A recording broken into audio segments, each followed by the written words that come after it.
Texas Children's Hospital in Houston announcing they will not provide hormone therapy to transgender children. In response to a state directive, Governor Abbott ordered the state's child welfare agency to investigate gender reassignment surgeries and the use of certain hormone therapies as child abuse. But many groups have pointed out that directive isn't a state law, so it's not legally binding. So why is the hospital doing this now? KVUE's Darrenisha Heron spoke with legal experts to find out. Hi, Darrenisha. Hi, guys. Texas Children's Hospital is the largest pediatric hospital in the country, and they have a location right here in Austin.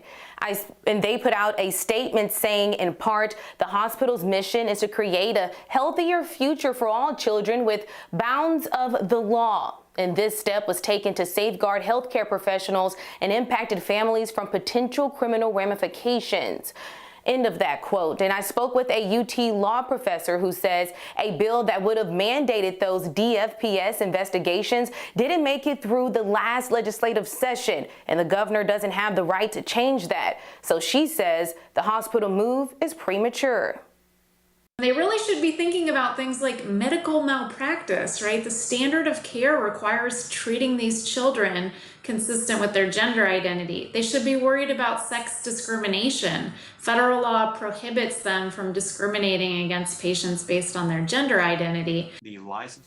But Texas lawyer Justin Roberts says the governor's directive makes it clear that hospitals and clinics need to report families of children who get gender-affirming care, and if not, they could face criminal charges. What's happening, though, is that the state agency does have some enforcement authority. They could start enforcing what the governor is asking them to enforce. That would be the legal action at issue here. In other words, you don't necessarily need the legislature to tell the agency it can do what it can already do. Lambda Legal, the firm fighting the governor's directive, said they have heard that other hospitals have paused gender-affirming care. Over the weekend, I reached out to multiple providers in our area to see if they too would be pausing hormone therapy for transgender children. The only one that made a statement today is Kind Clinic, who said in part, quote, the ongoing politically motivated attacks against trans youth in Texas are reprehensible, end quote. They also say they won't stop providing that care for children.